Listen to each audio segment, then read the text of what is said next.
یہی شمع ہے کہ دھواں نہیں، کروں تیرے نام پہ جہاں فدا، نہ بس ایک جہاں دو جہاں فدا، دو جہاں سے بھی نہیں جی بھرا، کروں کیا کروڑوں جہاں نہیں، میرے آقا کی شان کیا ہے۔ بس ایک حدیث پاک پڑھ کر اپنی گفتگو کو اصل عنوان کی طرف لاؤں۔ جس رسول کی محبت کی بات کر رہے ہیں، جب تک رسول پاک کا تعارف ہی آپ کو معلوم نہیں ہوگا، اس رسول کی محبت آپ کے دل میں کیسے پیدا ہوگی؟ بدر کا ماحول ہے، بدر کی جنگ ختم ہو گئی ہے، جنگ بدر کا اختتام ہو گیا ہے، اور میرے سرکار صحابہ کو نماز پڑھا رہے ہیں۔ آقا کریم صحابہ کو نماز پڑھاتے پڑھاتے حضور علیہ السلام ہنسنے لگے۔ آپ توجہ فرمائیں، غور کریں، اگر مسجد کا امام نماز پڑھاتے پڑھاتے ہنسے تو آپ کہیں گے بھئی یہ کیا ہو گیا، مسجد کا امام نماز میں ہنس رہا ہے۔ اور اس کے بعد لیکن بات اتنی ہے، جو شریف مقتدی ہوں گے نا، ان کو پتا بھی نہیں ہوگا کہ مسجد کا امام ہنس رہا ہے کہ رو رہا ہے، اس لیے کہ وہ تو نظریں نیچی کر کے نماز پڑھیں گے، اور یہی نماز پڑھنے کا طریقہ بھی ہے۔ لیکن اللہ اکبر، ان شریفوں کی بات کروں جن کے قدموں سے شرافت وابستہ ہو کر معراج پاتی ہے، اس صف کے اندر ابو بکر ہے، عمر ہے، علی مرتضیٰ ہے، اللہ اکبر، میرے آقا کریم کے صحابہ ہیں، اور سرکار علیہ السلام نماز کی حالت میں مسکرائے، آقا کریم مسکرائے، میدان میں نماز ہو رہی ہے، حضور مسکرائے۔ نماز کے بعد صحابہ نے پوچھا یا رسول اللہ آپ کیوں نماز میں مسکرا رہے تھے؟ اس کا مطلب یہ ہے، یہ بات تفسیر مظہری میں قاضی ثناء اللہ پانی پتی رحمت اللہ علیہ نے لکھا ہے۔ کیا لکھا ہے؟ صحابہ نے پوچھا حضور آپ نماز میں کیوں مسکرا رہے تھے؟ حضور کو پوچھنا چاہیے تھا کہ تم نماز میں نماز پڑھ رہے تھے کہ میرا منہ دیکھ رہے تھے؟ آپ غور فرمائیں، نماز پڑھنا چاہیے کہ امام کا منہ تکنا چاہیے؟ اس سے پتا چلا صاحبو، حضور علیہ السلام کے صحابہ ایسے تھے، وہ عبادت اللہ کی کرتے تھے، چہرہ عبادت مصطفیٰ کا تکتے تھے، سرکار کا رخ بددعا تکتے تھے، ان کو عشق تھا حضور سے، اللہ کی نماز بھی حضور کو دیکھتے تھے۔ اور امام بن کے حضور آگے کھڑے، بتائیے نا، اگر امام آگے کھڑا ہو تو یوں ہی نظر پڑ جائے گی ایسے ہی؟ جب تک کہ یوں جھاک تاک نہ ہو تو بتاؤ چہرہ دکھ سکتا ہے؟ اور وہ بھی ہنسنا مسکرانا۔ صحابہ کرام حضور کیوں مسکرائے؟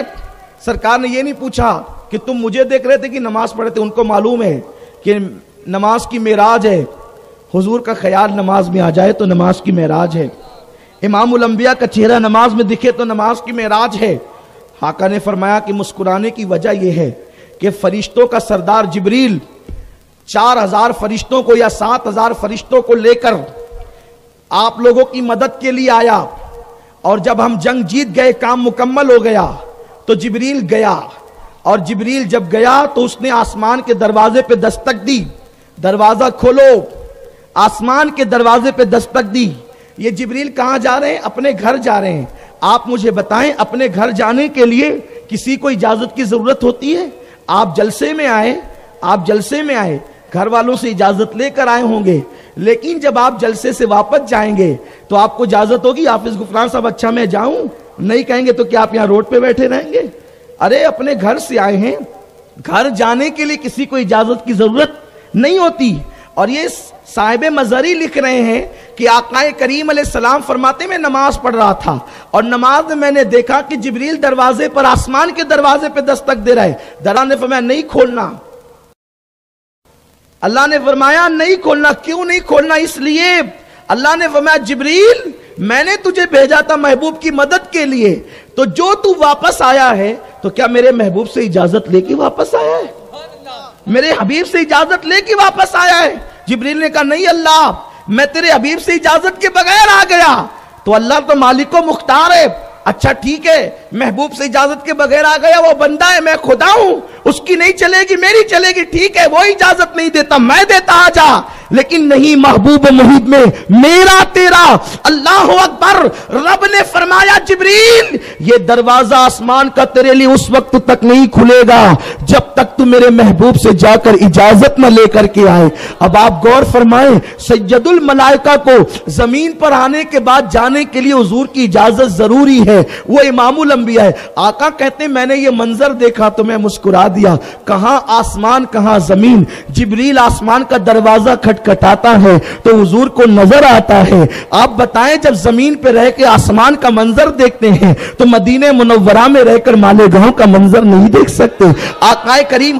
ویڈیو اگر اچھی لگی ہو تو لائک کر کے آگے شیئر ضرور کر دینا، کیونکہ سید امین القادری صاحب کی تقریر سن کر بہت سارے لوگ اپنے صغائر کبائر گناہوں سے سچی توبہ کر کے اللہ رب العزت کی عبادت کرنے میں لگ جاتے ہیں اور پھر وہ دوبارہ گناہ نہیں کرتے ہیں، اپنی زندگی کو نیکی میں گزارتے ہیں۔ اگر آپ کے شیئر کرنے کی وجہ سے اگر کسی شخص نے بھی، ایک شخص نے بھی اگر توبہ کر لی اور اس نے توبہ کرنے کے بعد اپنے تمام گناہوں کو چھوڑ دیا اور وہ اللہ کی عبادت کرنے لگا، تو انشاءاللہ العزیز اس کا ثواب آپ کو بھی ضرور ملتا رہے گا جب تک وہ عبادت کرتا رہے گا، کیونکہ سید امین القادری صاحب کی تقریر سن کر لوگ اللہ اور اس کے رسول صلی اللہ علیہ وسلم کے دیوانے بن جاتے ہیں۔ تو آپ سے گزارش ہے کہ ویڈیو کو لائک کر کے اپنے دوست احباب کے ساتھ ضرور شیئر کر دیا کریں۔ اللہ حافظ۔